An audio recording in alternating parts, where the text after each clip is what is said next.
Hey, it's episode 61 of the ToonamiGAF podcast. I'm Greg Zeno. As always, we have B-Dubs and C-Kohler. Hello. Hey, And this week we also have Crocodile. hello. How's it going, everyone? It's all On right. record this time. We had Lupin and it was awesome. Okay. Sorry, I just really like it. It's a fun show, I'm sorry. I don't think you have anything to apologize for here. I don't think most people would disagree with you. Yeah, apparently the ratings do. Well, I mean, I think they knew what they were getting when they premiered it Yeah. at 2 in the morning. So, I mean, they had Probably, the classic series on a while back, and I don't recall Yeah. it being a ratings hit either. Like that was, I think, before No. Konami came back. But Yeah, no, I mean, this was totally just a series DeMarco got because he wanted it and he likes it. And I'm okay with that, as long as it keeps being good. Yep. Also, worth noting that it pulled like 500,000 at like 2 a.m. and Twin Peaks didn't even get that at 9 Oh, p.m. that's embarrassing. Well, I mean, Twin Peaks is on, like, Showtime, and who the hell has Showtime? I mean, probably, I don't know, the same amount of people who have Cartoon Network. you need, I mean, you well, I need mean, the data to be able to really have a fruitful conversation on this topic. I feel. yeah, no. Because, I mean, it's like Showtime you have to pay extra to get. Cartoon Network is like, yeah, no, throw that in with, the other package. Yeah, but still, like Twin Peaks. Come on. Yeah, I know, but Showtime, like, if it was HBO, I'd be like, that's horrible. But, I mean, it's Showtime. They're probably like, yes, this is a victory. I'm surprised.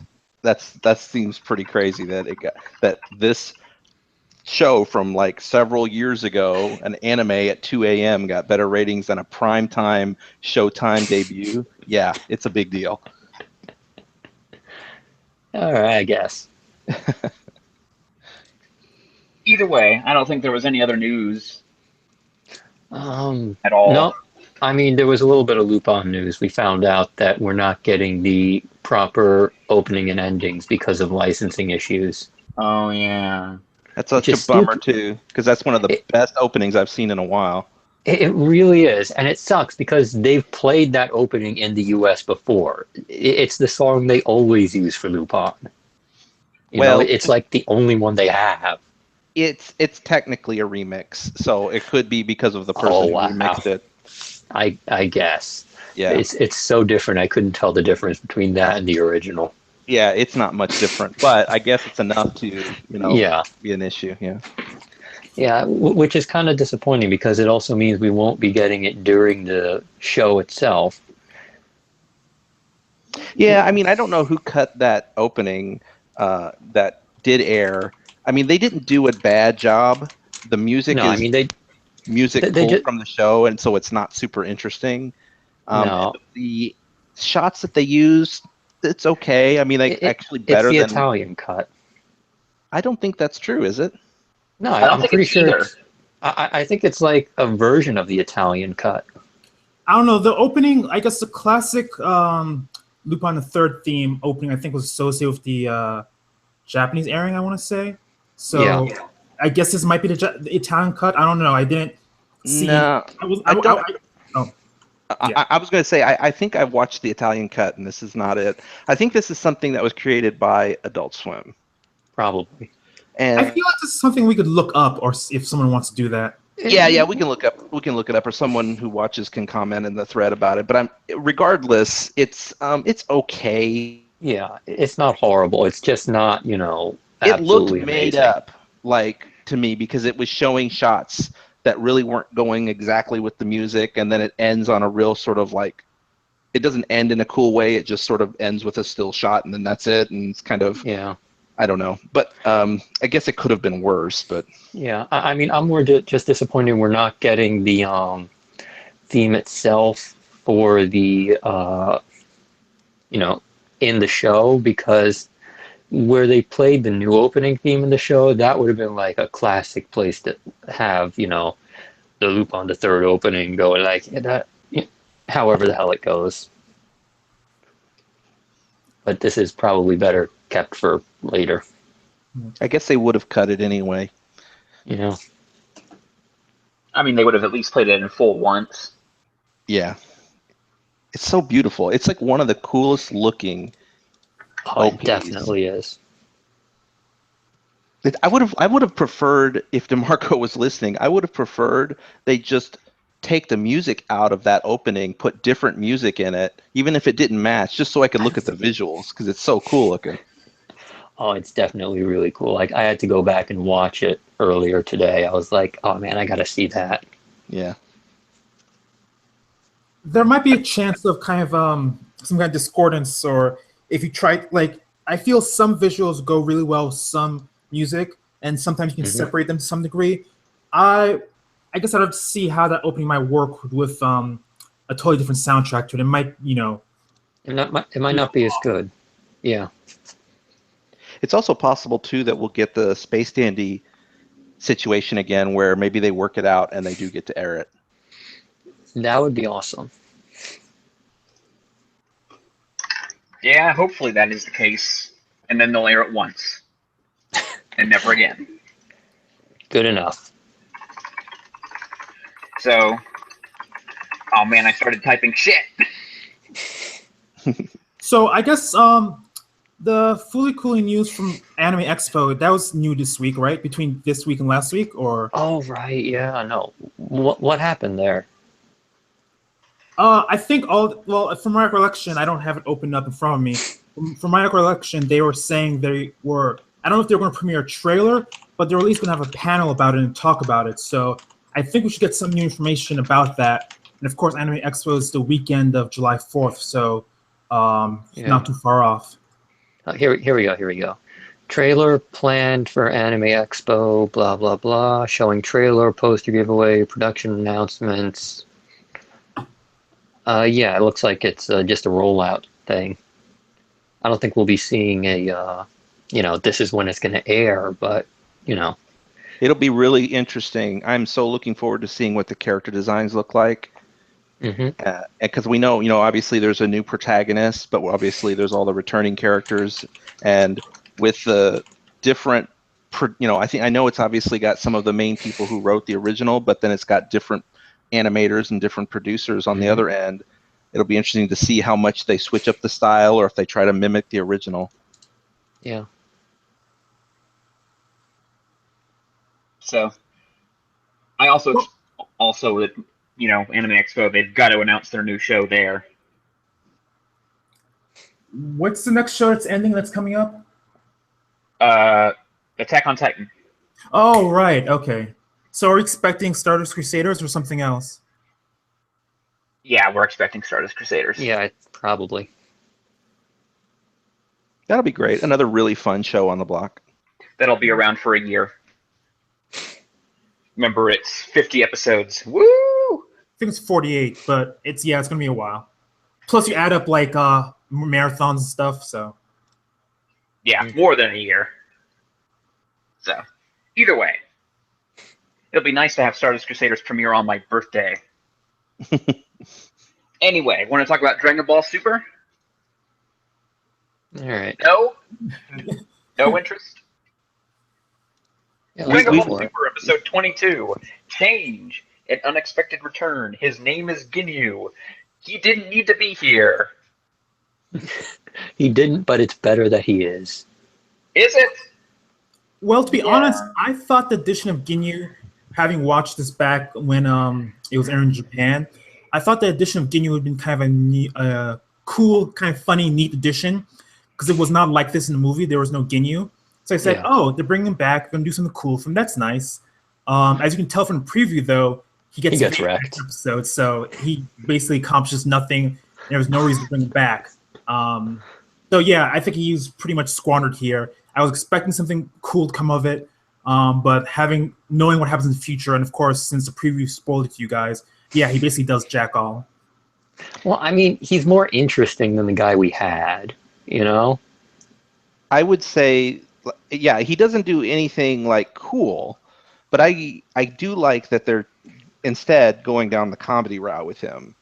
And that's something I've kind of noticed about Super and more recent Kai as well, is that the show's just better when it's funny. Dragon Ball's better when it's trying to be funny, and It so I is. kind of like Ginyu here. I did not know he wasn't in the movie until you guys mentioned it just now. So Other than that, so this episode starts off with Tagoma trying to be cool, but then he gets hit in the balls and he's like, "Ugh!" He just kicked in the sack. it was headbutt actually. Yeah, like Gotenks shows up, headbutts him in the sack, and then that's the end of it.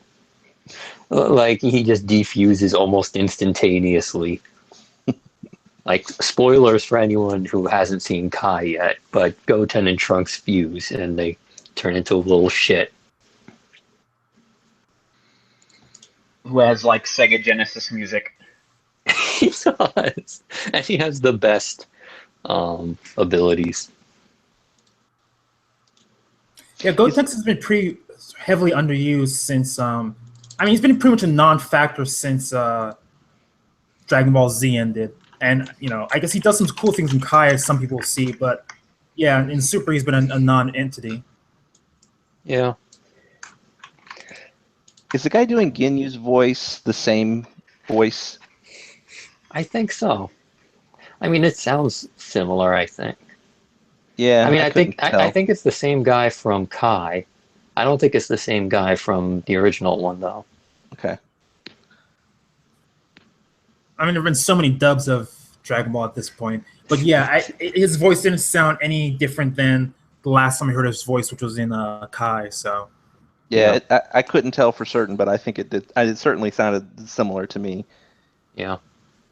Frieza continuing to give out all these great lines. I mean, he's like, it's not just the acting, which is great. It's like they took time. The translation is great. Yeah, they took time to write really interesting and funny, clever dialogue for Frieza. Yeah, basically they went, all in on, the whole Space Napoleon thing with him. It's funny because Frieza's good in, like subbed, but he's just so much better in the dub. And large part of it is, sort of the lines they give him. There's like he's such a condescending asshole. It's amazing. Yeah, and then then he just goes off on little he just comes up with very colorful things to say. It's really fun. And then he I guess notices, was it Gohan or Goten? I can't remember. And then he just gets triggered. And he decides notices, to go crazy. Yeah. Yeah, he notices Goten, and then he notices Trunks. He's like, "Oh, son of a bitch!" Yeah. Like things were going okay until they showed up. And then Gohan's dad had to come in and sacrifice himself. Again. I feel bad for him at this point. How many times has he had to sacrifice himself for Gohan now? Oh, I Piccolo. feel it's just unnecessary. He could have just drag, I don't want to say do a barrel roll or something, but just he didn't need to stand there in front of the laser. He could have moved Gohan. Like that was an option. Like he could have tackled him to the side. Or he could have used his stretchy arms to pull Gohan away from the beam too. Well, yeah, but I mean, apparently Piccolo's got a hard-on for throwing himself in front of, explosions to save Gohan. Like he's got to prove that he's the better dad. Yeah, I think I get the impression that the guy who wrote Dragon Ball just, he got a really strong response when Piccolo sacrificed himself once, so he just keeps reusing that trope over and over. Well, I mean, it's hilarious. Yeah, Toriyama wrote that in the original. But this is a change from the movie because in the movie Piccolo didn't do this. Oh, okay, my bad. This is a TV director writer invention. Yeah, okay. I mean this is also, it probably has more to do with dragging it out than anything else. Oh, but you know what though? Now it makes perfect sense because this is exactly the kind of thing you see in filler when you have a filler writer who has to do something with a character. They'll just go back and make the character do the same thing that they've done in the past because then they know that they're not breaking character. Yeah, it's very easy to do, and it's just it creates a good moment of sort of shock for the viewer, like this specific one, and it drags it out what Gohan's going to do to the next episode. So, Although I will argue that it does not shock me. That's the problem with it. It's exactly yeah, what I would expect Piccolo to do, so I'm not yeah, even no, remotely worried about him or anything. yeah, he'll come back. They've got Dragon Balls. Yeah. We'll talk more about that in the next show. They've got Dragon Ball. Well, talking about sacrifice, so yeah. Oh yeah.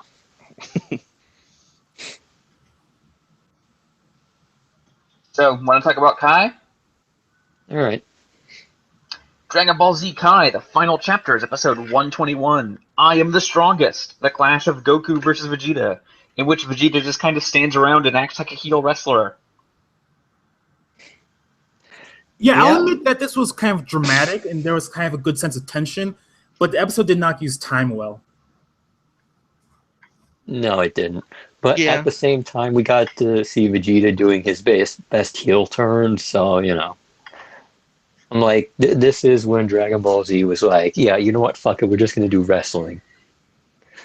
Because Yeah. let's be real, it basically is anime wrestling. The episode was basically to just show. I think it accomplished a couple of things. It accomplishes showing that, like, how much control does Babidi have over Vegeta, and Mhm. also to show that Vegeta really is kind of next level bad, more bad than normal, more of a bad man than ever, because Yeah, he's willing to, like, kill thousands and thousands of people. just to fight Goku. Yeah, just to fight Goku. So And then it turns out both of them are stronger than Gohan was when he fought Cell.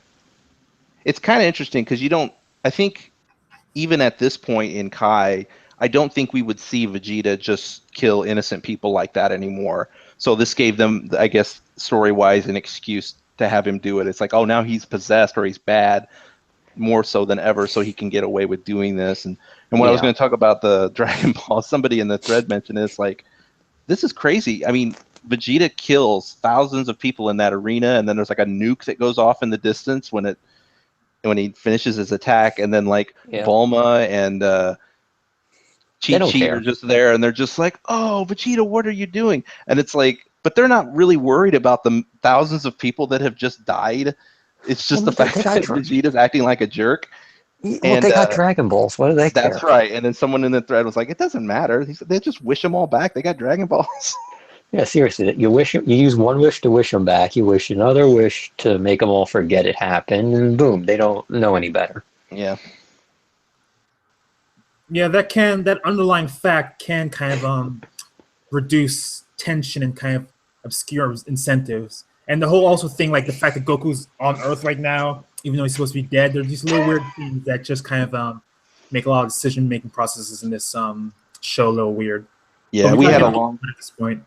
Yeah, we had a long conversation when it happened about Goku coming back to life just on a whim and being like, what are the rules? Like, there doesn't appear to be any rules. All he has to do is just talk to someone in afterlife, and they'll just let him come Well, back to I life. mean, like you're supposed to have been like a really, really, really good dude, then you get like 24 hours or whatever, because it's something they did for his grandpa at some point in original Dragon Ball. Ah, that's true. Yeah. But like at the same time, I feel like maybe they should have not brought him back right away.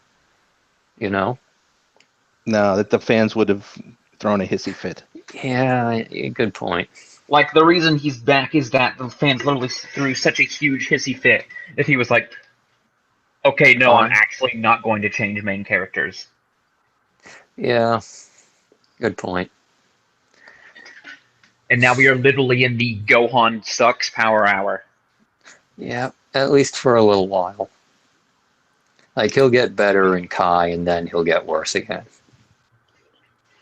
But, in this episode, also, nobody on, like, the Z Fighters group gave a shit about anyone who died. Well, they got the Dragon Balls. What do they care? But no, it was sort of like, oh man, Vegeta just blew up like 1,700 people, and Bulma's like, what's gotten into him? Yeah. And Android 18 is just like, money, give it to me. Hey, she won the Money in the Bank fight, so she gets paid. I swear, though, one of these days, one of Satan's adoring fans is going to get him killed.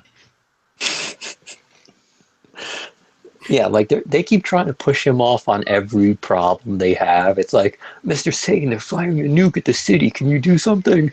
I don't know, guys. It's a missile, you know?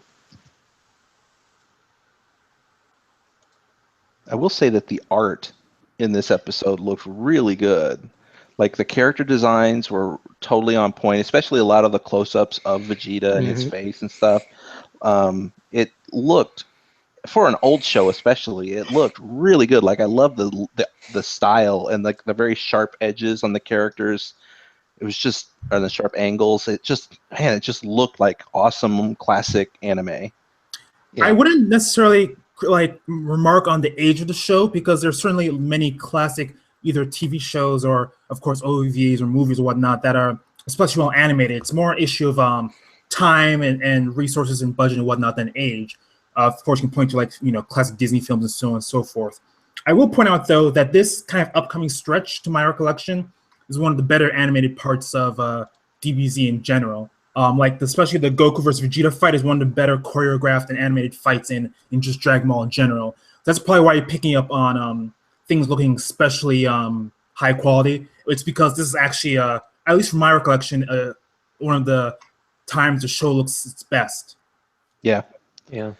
And I should be more careful. I'm not saying that all old shows look bad. I just feel like when I look at the average like production values of a modern anime, they just, like, even some beloved shows I remember back from the early 90s, like Ranma and stuff, like they didn't really look as good as I think current shows do, just because of the way it was made, where cell animation and stuff. But Yeah.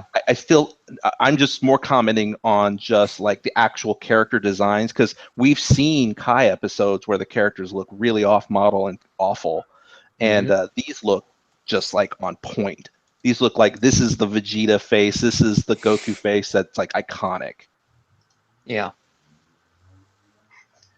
Also, I was totally rooting for Goku to just blast Supreme Kai. Just fucking put him out of his misery. Please. So this little idiot just literally starts off the entire plot with his terrible plan, and then now he's like, "No, please, listen to me. I've clearly been leading you guys the right direction this whole time."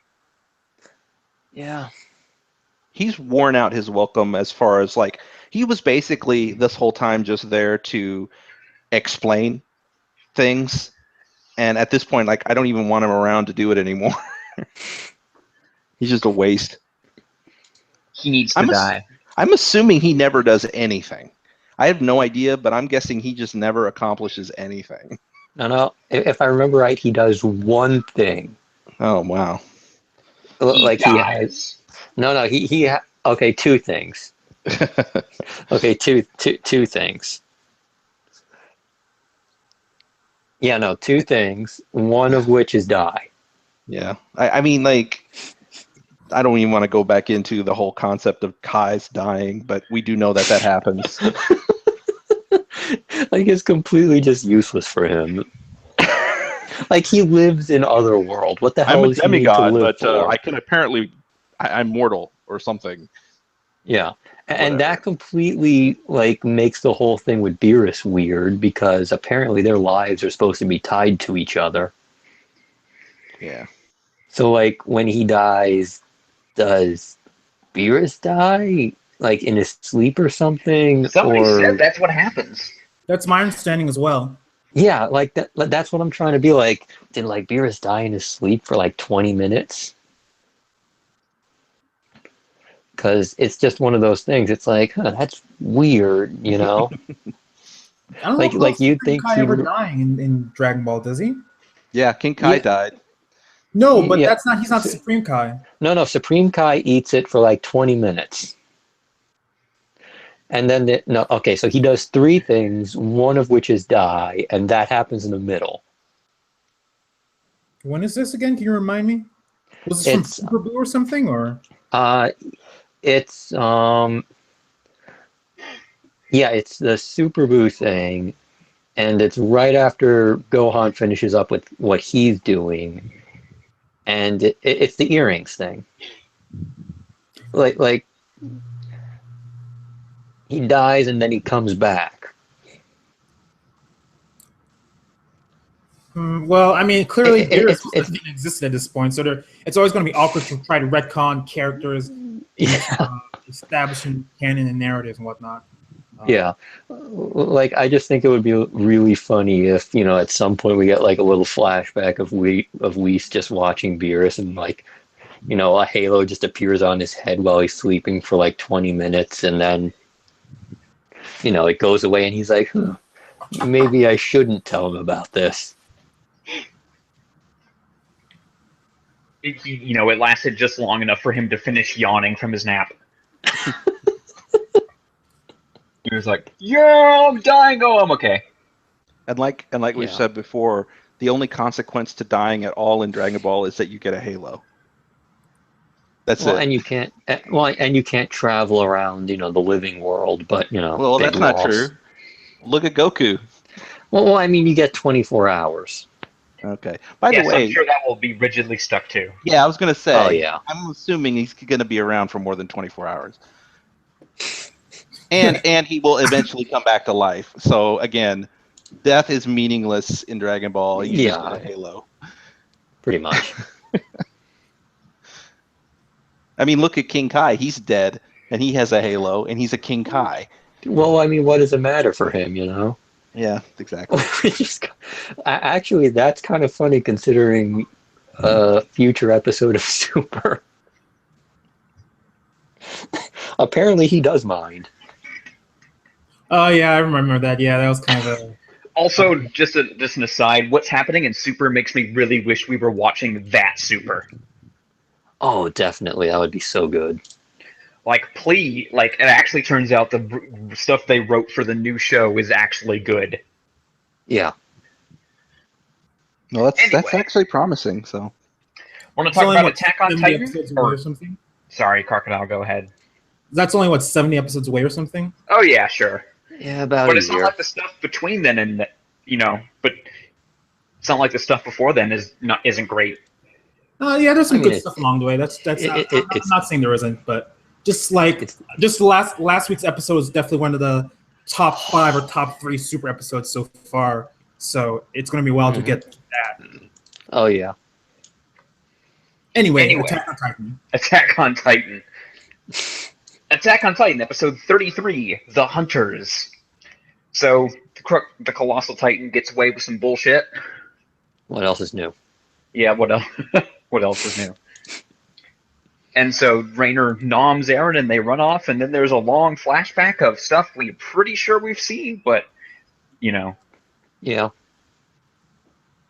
I mean, what is one, kid group, the trio as kids fight some people flashback versus another one, right? Yeah, it felt fillery. More than a little. They were like, we have to make up a half an episode somewhere. How about here? We did also, though, get the best scene in the episode, which was the dramatic ration eating. Aggressive eating. Yeah, that was definitely the highlight of the episode. Yeah. We'll take these rations and eat them. I swear to God, it's like they saw that scene in Death Note where he eats the potato chips, and they're like, yes, we must do that.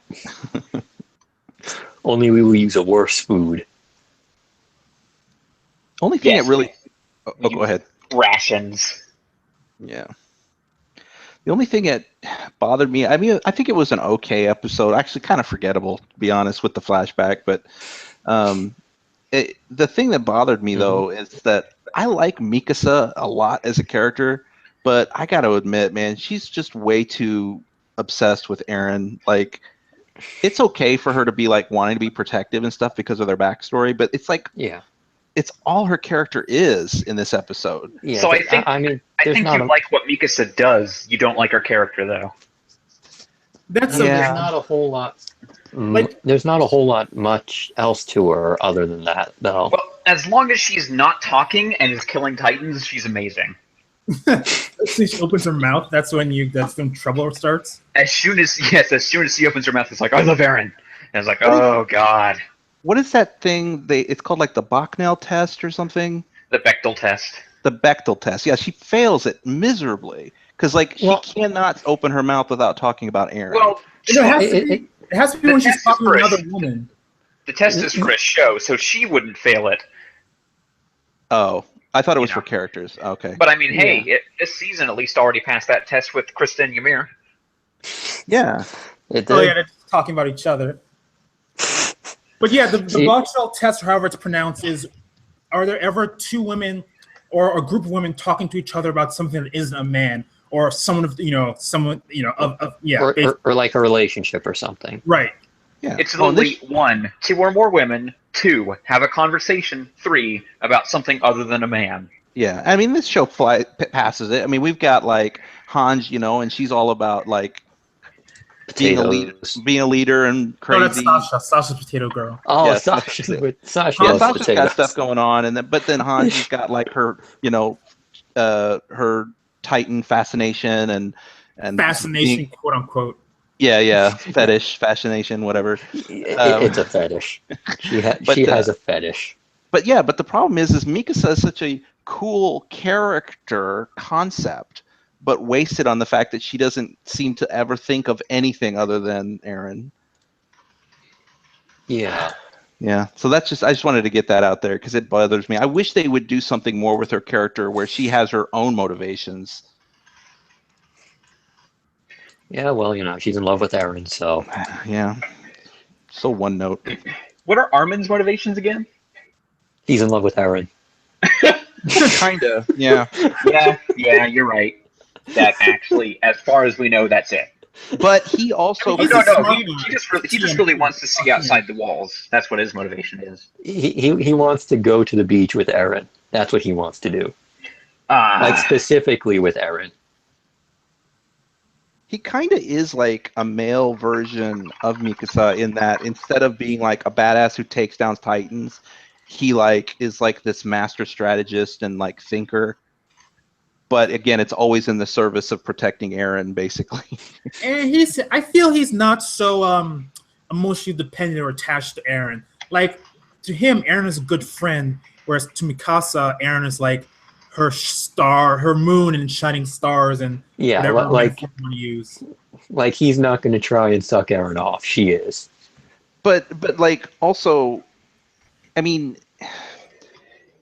I don't know. I had a thought there, but then you said suck Aaron off, and I can't think of what I was going to say. It was basically like he like has he ever done anything where he was willing to be separated from Aaron?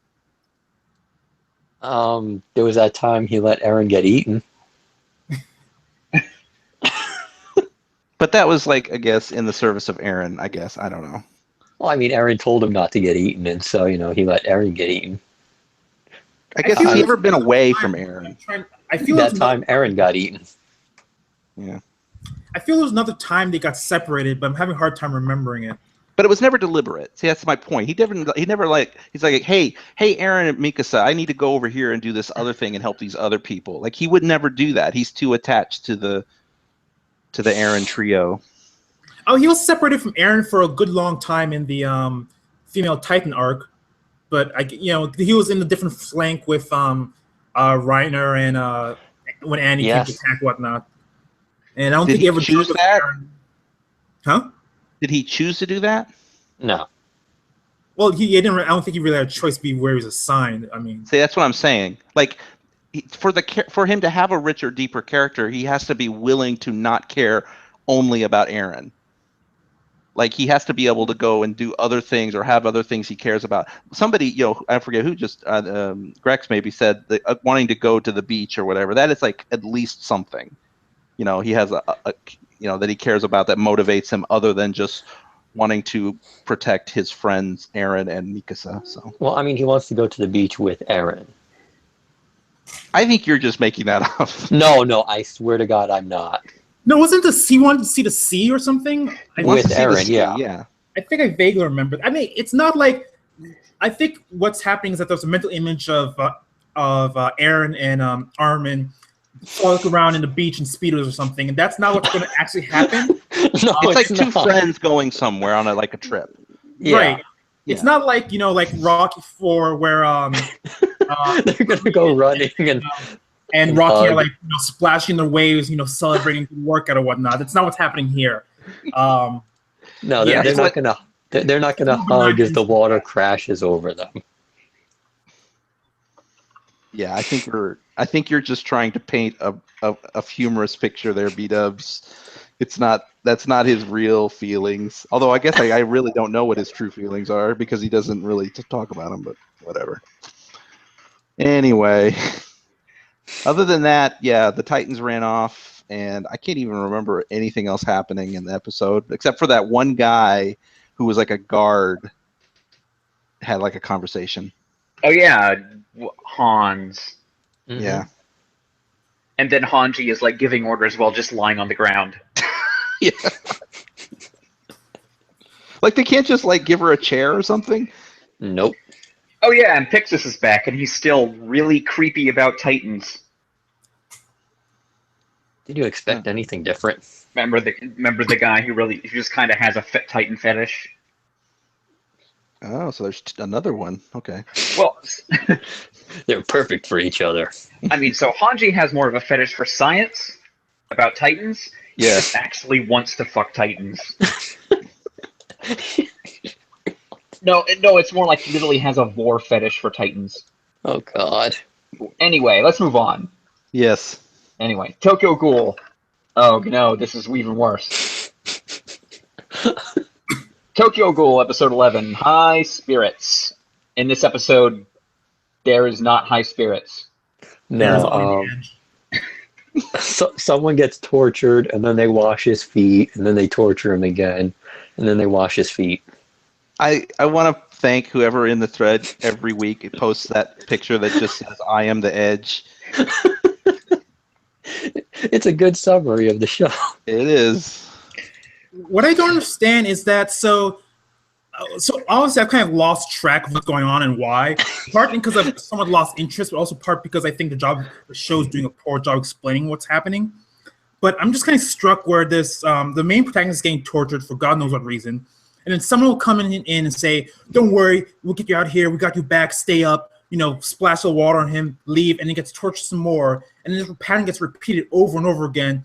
People coming in and saying, "Oh, we feel so bad for you. Don't worry, someone will come rescue you. Just stay strong, man." And then the MC has like his fingers falling off or some shit. It's just like, what is happening? I'm totally 100% with you. I do not understand why there No one are understands. secret people helping him, but then they don't help him. They just Like leave. they'll- I guess they'll the wash his idea is that feet. we're looking for opportunity. The opportunity isn't happening. We have time to wash your feet, but not to get you out of here. Yeah, we apparently are in a ginormous arena area void of any bad guys, but hey, we can't risk taking you right now. It doesn't make sense. It doesn't add up. But we'll wash your feet. Yeah, or we'll bring you food. It's weird. And then we've got basically a guy who is Jason Yeah. torturing Oh him. yeah, he actually called himself Jason. Wow. He calls himself How about Jason that? and he wears a ski mask. And then at the same time, the show can't decide whether it's going to be Friday the 13th or Saw. Yeah, Why because not both? It's an episode of Saw, in a way. Also, his hair went white, but Ghost in the Shell did it better. Yeah, I remember Yeah. seeing promo art for the show where his hair is white and he looks like crazy. And I always wondered what happened to what turns the MC to that. So he just gets tortured and he goes like Super Saiyan or some shit. Like I don't really understand what's happening. He's seen shit that'll turn you white. I assume it's something about the torturing is making it happen, and I don't know, but it kind of feels deliberate. But I do have one question that I don't mind being spoiled on. Is the character we're seeing in the opening every week, is that our main character with the white hair? I assume I so. don't even know. I guess. The opening ends every week with a white-haired character looking at the screen, and I don't know who that is. I don't. Yeah, I haven't seen the show, but it looks enough like him that I think it is. Yeah. I haven't. Yeah, I mean, I would assume it's That's him, my especially. Yeah, especially since his hair's turning white. Yeah. No, it's a secret. It's a secret lost long twin brother who met a girl called Blize and got her organs implanted in him, and he's meeting up with the main character, and they're gonna do a lost brother face off at the end, and that's how it ends. Yeah. But Fuck it, it's not edgy enough. They need to like be cutting their wrists and stuff and with razors and yeah. They need each other's organs to live. They're both secretly dying, so they need the other's organs to live. So now they're trying to assimilate each other or something. You see, it's a black hair versus white hair. It's a dichotomy of the inner struggle, of the pain, of the ghoul. Are you human or are you not? It's who knows. This show is just you know what it is? It's like try hard. This show is just a try hard.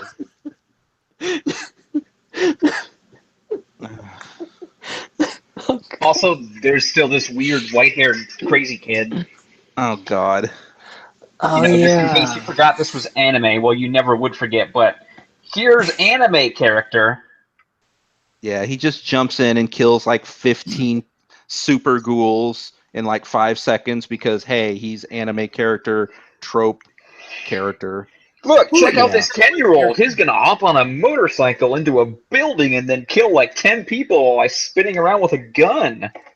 Who is that person? Can someone explain to me who that I person don't is? It's not been revealed yet, I assume. Here's the problem with him. One of many is that I don't care. Like they make him do these things. Like, oh, am I supposed to literally be going, oh my God, this kid's a badass. This is awesome. Because I don't fucking care. Like you got Maybe if you're 15 years younger. maybe, No. but like it's just there's nothing motivating me to like him. He's just a psychopath. Yeah. Like, I just can't be bothered to give a shit. Yeah. Another problem I have too is that like I remember when we were first starting to watch this show, I was like wanting to give it a chance, and I was like, yeah, the whole ghoul thing, it's kind of interesting. I wonder how they'll take this and stuff. And it feels like they've kind of just let all that go to the wayside a bit, and it's like now it's just goofy characters fighting, and they don't even explain things like this. What are they called? The doves or whatever. They've got their like crazy weapons made of ghoul gunk. And like I have no idea what the hell is going on there. Like they never explain it. So when like Toka like pulls out her like wing stuff? Yeah. It's like they literally just cut those off and just put them in briefcases and use them. Right, but why can you do that? Those are random. That's not how organs work, though. Who knows? I mean, I get you, Grex. I totally agree. I think that's exactly what's happened. But I don't know why that's a thing. Like, I don't know why you can do that. Because it's edgy and cool to 15-year-old boys and maybe girls. I don't know if it's popular with women to show, but It probably is. Yeah. I feel like anyone who like wears black eyeliner in high school probably thinks this show's pretty cool. I mean, I don't know. That's pretty mean to say, but that's just the way, you know what I mean? Like that's the demographic. Like the Hot Topic crowd who probably loves it. Yeah, I mean, because it's like, look at all the blood. Did you see that scene in this episode where he's getting tortured and it's all that blood on the ground? That's awesome. I think it's a lot of these shows literally run on the I'm not supposed to be watching this. Yeah, I mean, this clearly, yeah. I guess I should also say that this show could probably be very entertaining to another person, and it's not for me. So I don't want to like totally slam it. That people who read the manga say this is kind of butchered and for every sense of the word, so that might be harming our enjoyment of it. Though granted, I think the early part of the anime was more consistent with manga, and I didn't really enjoy that either. So I don't necessarily think there'd be a huge jump in quality if it was more faithful or a strong adaptation. But even then, people are saying that those who enjoy the manga are saying anime is like a mockery of it, and that the second season is like significantly worse. I would also add that there was someone who's I think come into the thread more than once asking what episode we were on, and I think they were episode you're hinting at was next week's episode. So I assume something's going to happen next week, but I don't know what's going to happen. But well, next week is the finale of the first season. Oh, it is? Oh, Lord. Really? Mhm. Already? Next week is episode 12. We're halfway through next week. Oh God, I still Only can't believe. halfway. Huh. I still I didn't can't realize believe it was we're getting episode 12 both already. seasons at once. I mean, it Well, makes sense.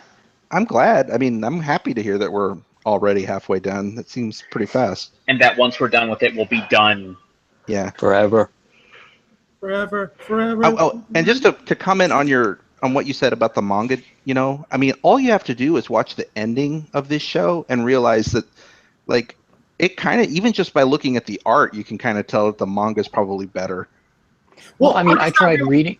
because they always have to simplify things for animation. I think it was more just the narrative and characterization that was really hurt. They're not going to Oh, match. no. Yeah. I know we're on the same page, but I'm just saying, like, even just looking at the art, I'd rather look at that art than look at this show because it looks so much nicer. I don't even know that if the story's any different. It probably is better, but like, just the art alone is better. I see. I don't know. Like, I tried getting into it a little while back, and it feels like this season, what they're doing is basically what they did to Dimension W, and just cram a whole bunch of episodes together. Yeah. Like they just crammed like 30 chapters into like 3 episodes or whatever the hell bullshit it was. Like, if you don't like the show at all, like if you don't find any part of the show redeeming, you're probably not going to be all that into the manga. Okay. Well, I would, yeah, I would. I mean, it's worth it's worth a look if you want to, but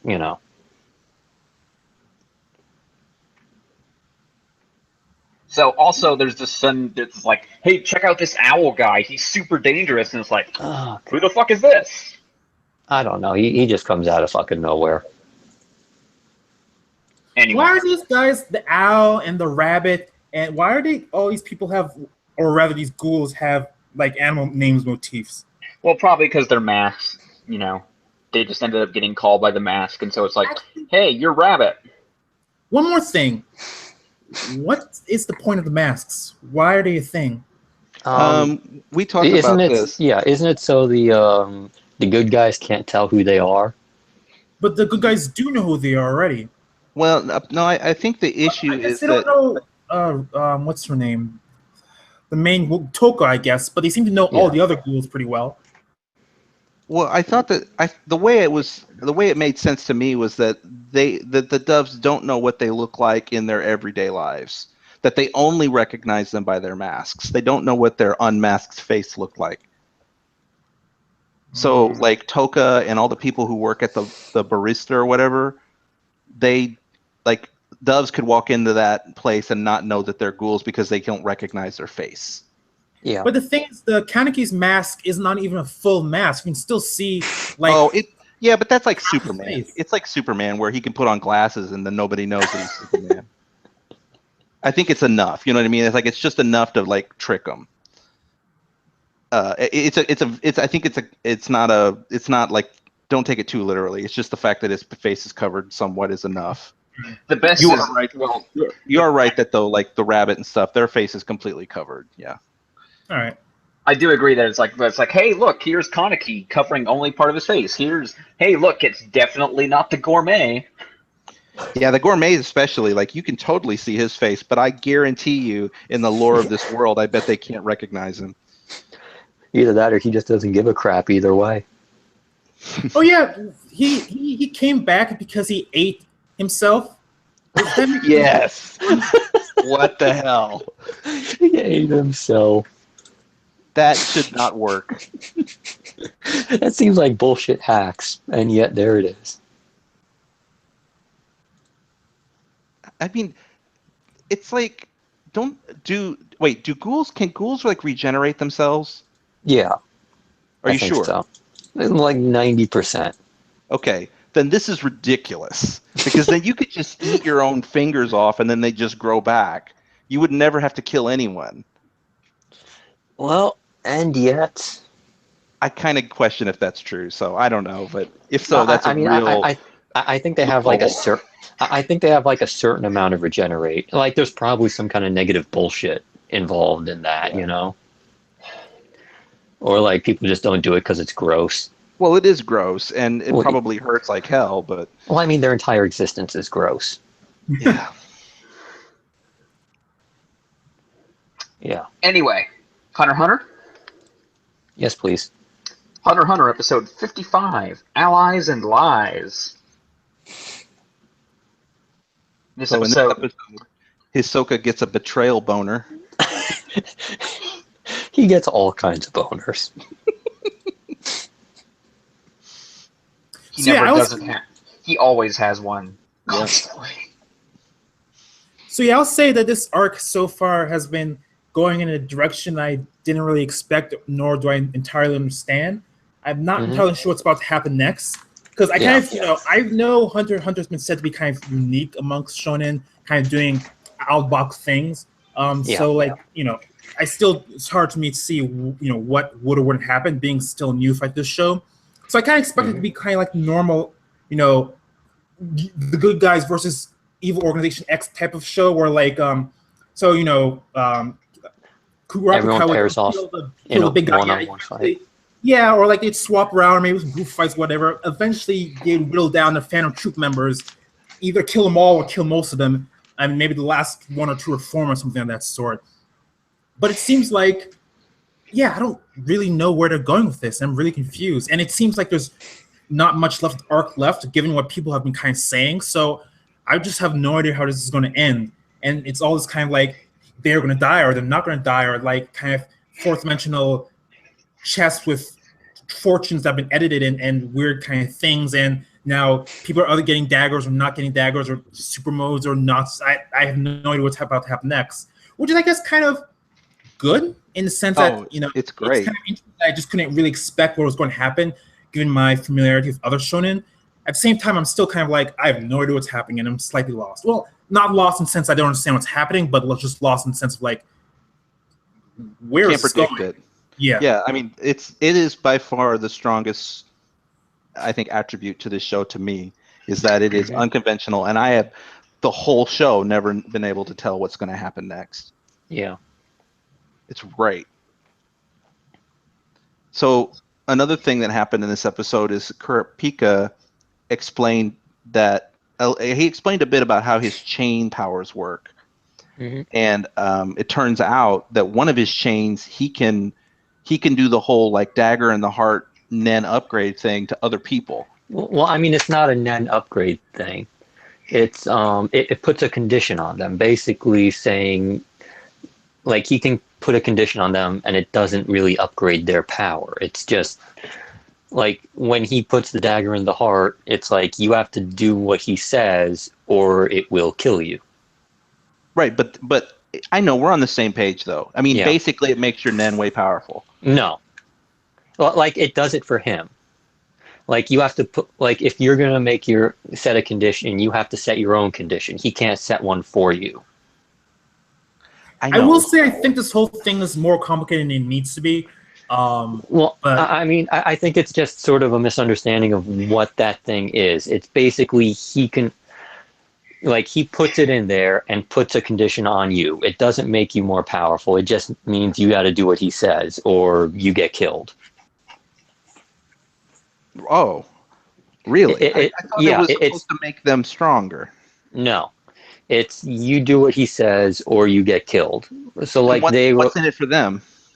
They don't want to give up his secret, so they're like, put that in us so that, you know, if we get to the point where we might give up your secret, we're not going to do it. Because, you know, they'll be dead. What's the secret? How his powers work. And they need to know that why? Well, they've already been told. So you're saying that the whole thing at the end of the last episode was so that they could get Kurapika to trust them, so that so that he would put this thing in their heart.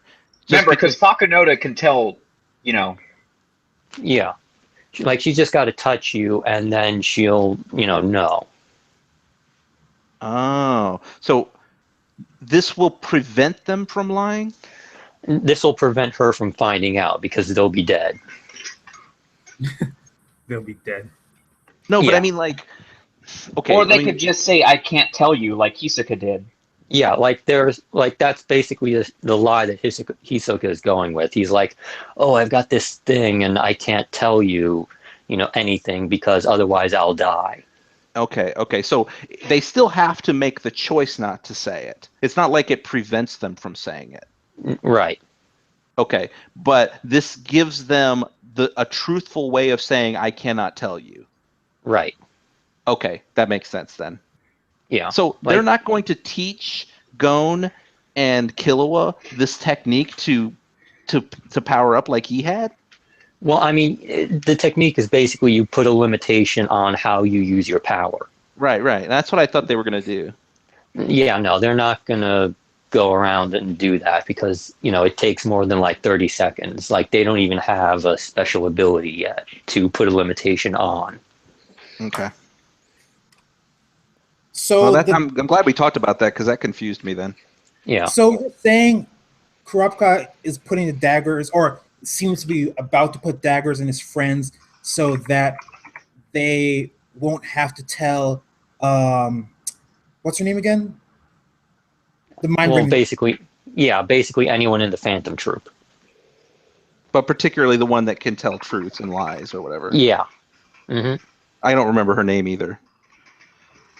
He said it a bit ago. I just can't. Yeah, Gregs, Uh, what's her name? Akinoda? Akanuda? Yeah. Pakonoda. Hmm. Okay, this seems a little weird and I guess not clear, but I guess if that's what's happening, I guess that makes more sense. I guess. Yeah.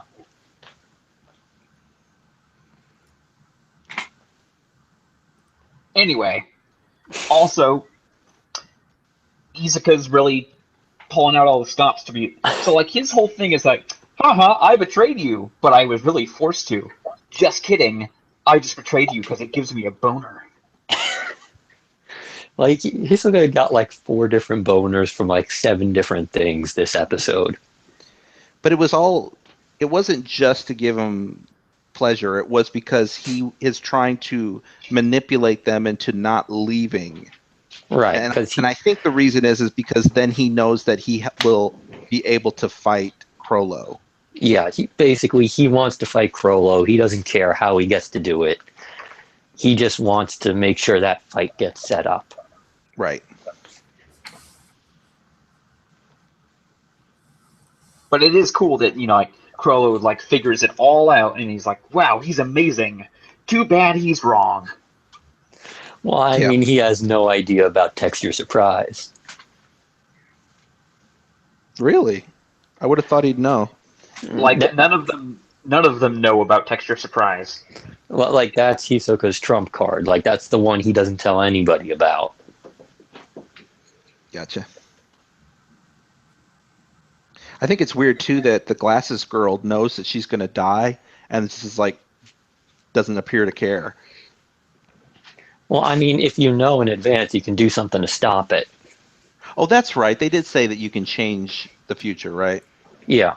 Yeah, that's right. Because, I mean, in the auction, a bunch of the guys had things saying, if you go down a set of stairs and try and come back up, you will die. So they're like, nah, I ain't going down no stairs. And they walked away. Gotcha. I guess I missed that. So you want to talk about Lupin the Third? I almost said fourth. Lupin the Third, the fourth series. Yes. Yeah. Lupin the Third, Part 4, Number 1, The Wedding of Lupin the Third. Oh man, that's a lot of numbers. Jesus Christ. It's a lot of Lupins.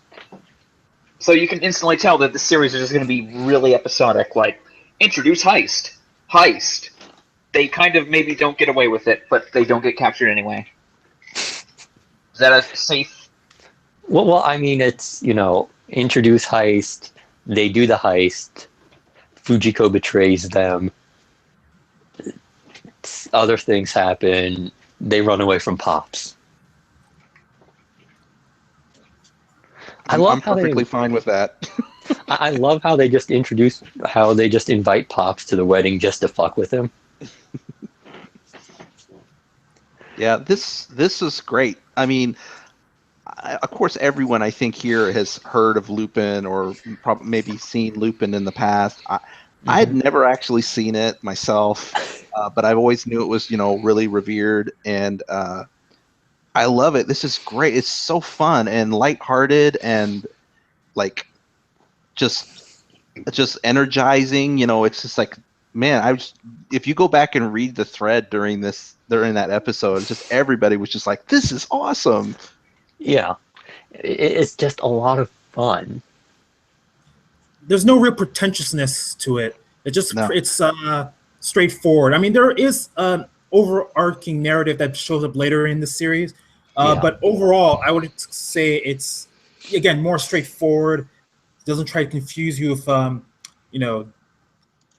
dialogue that's kind of potentially obscure or obtuse. Yeah, it's I think just pretty straightforward.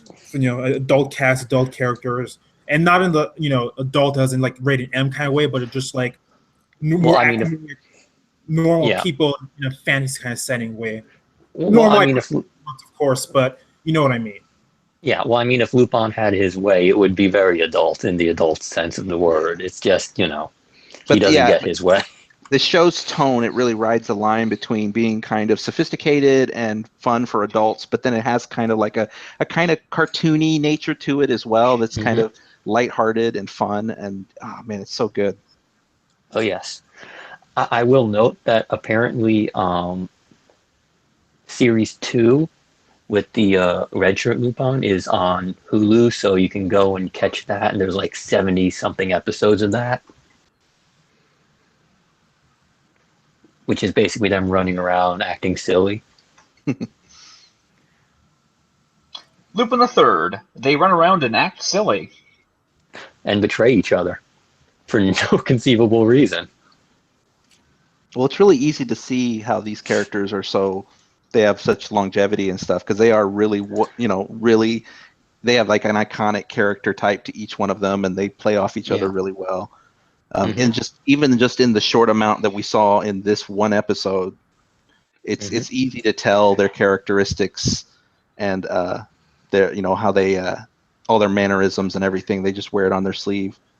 Yeah. I want to talk for a moment too briefly about I think it takes a lot of talent to mimic this classic animation style.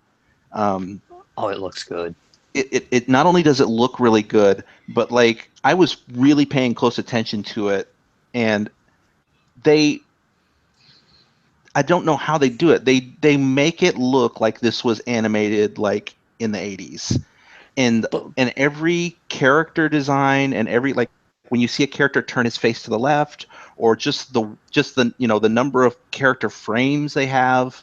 There's only one shot in the whole episode that you can tell looks modern. There's like a CG shot of them jumping onto a roof, and then that kind of sticks out because you can they wouldn't have had CG back then. But everything else, other than the fact that it's in HD, it looks like it was animated in the 80s in like this style, and they managed to pull it off perfectly. That it just looks exactly right, and I think that's got to be really tricky because they must have had to really study how to make the characters look that way.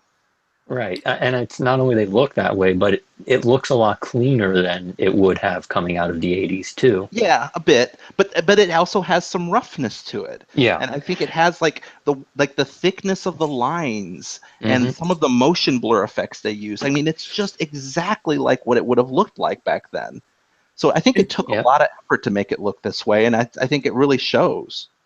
Unfortunately, I don't remember where this is or where I found it, but I do know there were at least one or more articles, and I think also a video going to the animation process they were doing to create the series. Like there was like it was kind of a big deal when it was being made. It was the Return of Lupin, a new Lupin series. There's a good number of hype around it, but they had gone to a fair number of detail. I don't know if this was posted on like Anime News Network or on one of those like Sakuga sites or somewhere in Japan. Like but they did like a whole article and kind of I think a video too about the process they were using in terms of making this anime. So basically everything you've pointed out is absolutely correct. They were paying a lot of attention, making a lot of effort to make it make the show this way, give it its exact look, and they had gone to detail about it.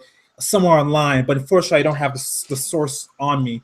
But maybe someone can find it later. But yeah, they put a lot of sweat and heart into this, and it shows. Yeah, I mean, I'm glad to hear that because it was super apparent to me as someone who really like personally considers themselves, someone who really likes to look at how animation looks. And like I've watched, I mean, and some people like they can watch an anime or they can watch a cartoon series, and to them it always looks the same. But then I'll watch that series and I can sort of pick out like, oh no, this was animated differently than the other episode. Like I can see the differences. And Yeah. for this, it's like I can look at this and go, man, they are trying so hard to make this look exactly like the stuff from the 80s. It's so apparent to me that like I think it would have been so much easier for them to just draw these characters or animate them in a more modern style and it would look different. But this looks just like it, and it's so cool because of that. Because I mean, I don't know how many times last night, on the other night, when I just kept seeing people saying, "This looks amazing. This show looks amazing," and it's funny because it does look amazing, but it really just looks like the old stuff. It really does. Like, if you go back and sort of watch the second series of Lupin the Third, like, the main difference tends to be, well, not only the number of episodes, but simply that Lupin has a red coat in that instead of a blue one here. Yeah. Like the style the characters are drawn in is basically the same. Yeah. I mean, this is better animated, but that's about it. The only other thing I'll mention too is that I know that Rebecca is a new character in this show. I think she's great. Like I hope she comes back because I think she's fun. She's She's really not in every cool. episode, but she shows up from time to time. Great. That's good because she's fun. I like her. She is the right person to be wed to Lupin, it feels like. Yeah, it does feel like that. Like sort of like he accidentally found the right person for him, only, Yeah, just oops. someone just as sneaky and such double crossing, but also suave and yeah, And yet she's he's cool. still never gonna get any. Probably not, no.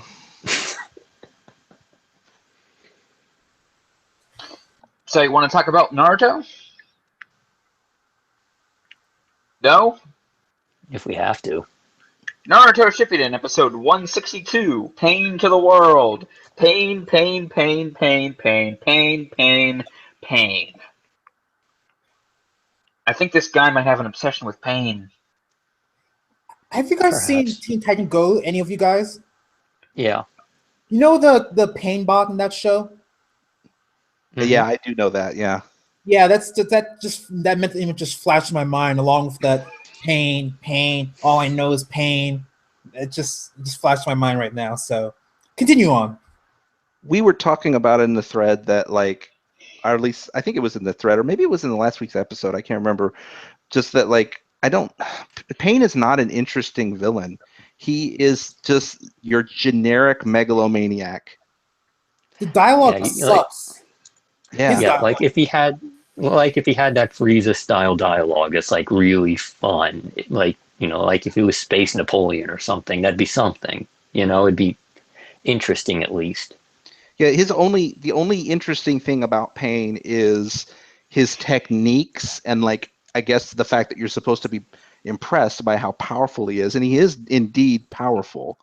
Yeah, but like as there's far as a 6 of them. character is concerned, he's like the most monotone, boring, just like $1 million. I mean, like he's just That would be better. yeah, and but just like he's just such a tropey villain. He's dull. He's not doing anything interesting with it. He's just, the bad guy. Yeah, I have a real particular problem with villains who like consider themselves gods.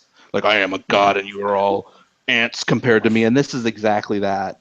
Well, I mean, you can have fun with that, but I mean, you got to be willing to like chew on the scenery or whatever, and Pain is just sort of, he's dull. He's not going into like megalomaniac speeches about how much better than you, better than everyone he is. He does go into speeches, but I know, like they're boring. They're like this is like this village doesn't know what pain is. I will show them what pain is. It's like, shut up.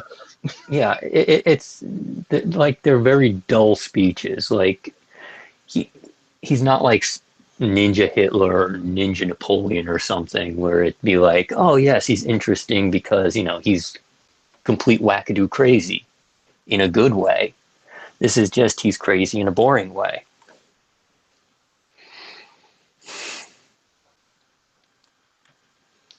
So he does an attack called Almighty Push. Mm-hmm. And I guess put a giant crater in the middle of the Leaf Village. I'll take the Hidden Leaf Village and push it over here. Okay, fuck, I messed it up. I was supposed to do Patrick. Why don't we take the Hidden Leaf Village and push it somewhere else? And it's like not all there over anymore. the place. Yeah, he basically nuked them. And then Naruto and his frog buddies show up at the end in this very kind of, I have to admit, somewhat kind of hype moment at the very end of the episode where he's standing there and he's got the frog eyes and he's got all his frog posse with him. And it looks like it's pretty cool, but all I could think was like, hey, if you just shown up like 10 minutes earlier, there wouldn't be a giant crater in the middle of the fucking city right now. Yeah. But I mean, like... Need hype. Well, I mean, he basically... to make the comeback worth it. One thing I'll comment on actually is that due to cultural osmosis, I kind of knew that at some point Naruto would go train at the Mountain of Frog People, get Sage mode, come back and fight Pain. What I didn't realize until I actually just saw this arc right now is that the time he spends training is what, a day, 2 days? How much time does he actually train for? I think a couple. I think it's like a week or two, technically. Is it that long? Yeah, I think the thing is that I don't think his training and the events in the Leaf Village are actually simultaneous.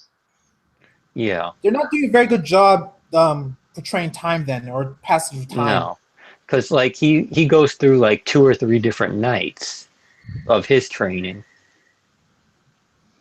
Whatever it is, it's still really, really short training to gain a whole new super mode to fight the most powerful ninja they fought so far in the entire story. Yeah, well, He's Naruto, so I guess that's how it happens. Yeah, I like how he basically showed up on a frog, riding another frog with his 3 frog buddies. I'm glad you like that. I'm frogged out, man. I'm just like, all these frogs just showed up, and like, what, 2 of them are going to do anything? He just had like a whole posse show up for like conceivably no reason.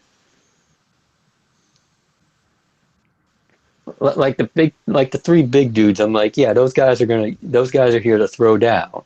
But that medium-sized dude, I'm like, nah, he's just gonna bolt the second it gets dangerous. What's he doing here? But do you know what the hypest moment in the whole episode was? When Akamaru pissed on some guy. Oh, yeah, I forgot about that. You peed on a guy. I gotta feel bad for that guy. He got peed on, man. That's some R. Kelly shit. I did like a double take, and I'm like, wait, did that just happen? I mean, dogs, man. I wish we got more of Kiba's mom, though. She's pretty cool. Yeah, she does seem pretty cool. Yeah.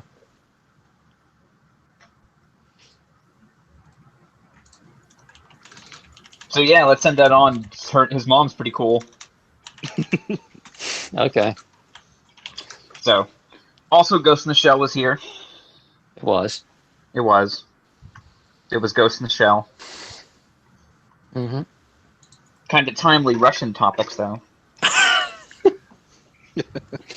I mean, I think it was technically supposed to be a North Korea XP, which also timely. Well, also timely, but it was like, everyone's like, hey, there is crime going from this other country, and the Prime Minister's like, nope. No crime. No crime, definitely none that I'm involved in. I thought it was an okay episode. I always like a good Aramaki double swerve, though. He's a master at that. Like, you never know which way he's coming at you. He's always got a plan to do in the bad guy without them knowing. Yeah, like even if he's not supposed to be touching the bad guy, you know he's gonna take him down. Yeah. I'm just kind of surprised he doesn't rule the world or the country at this point. Yeah, he's a good guy. Which I believe might actually have been the ending plot of season 2. Like Aramaki decides to run the country. They'd be better off. I mean, let's be real. They'd probably be better off. Some of his episodes have been kind of my favorite that we've been watching recently, because he's just like, again, like you wouldn't think the guy who sits behind the desk and just tells people what to do would be a cool character, but man, the guy's he's well written. Yeah. It's the voice. It helps. It really does. Now, is that guy still around, or I thought he passed? Did he pass away recently? There was a voice actor who did, or no, it was the guy who did the voice of the main bad guy in Brotherhood. Oh, King Bradley? King Bradley. Oh, shit. Yeah, that guy passed away recently. For some reason, I was thinking it was Aramaki's voice actor, but I think that's a different one. Yeah. Good, because you're right. The voice actor who does Aramaki is great. All right, hang on, standalone complex. Oh, and that standalone complex, it's great. Guy called William Knight. Okay. Apparently he's old. Damn, he's old. How is he still alive? He was born in 1933. Guy's a worker. His voice actor for Aramaki? Yeah. What's his name? William Knight the Third. Like he's still there. I mean, Alan Young was voicing Scrooge till he was like late 80s or something? Yeah, and I mean, the entire cast of Lupin the Third is pretty up there too. Well, I think Lupin's VA is in the 60s, right, or something like that. Yeah, 60s or 70s or something. But this guy's like 90 at this point. I think he's retired.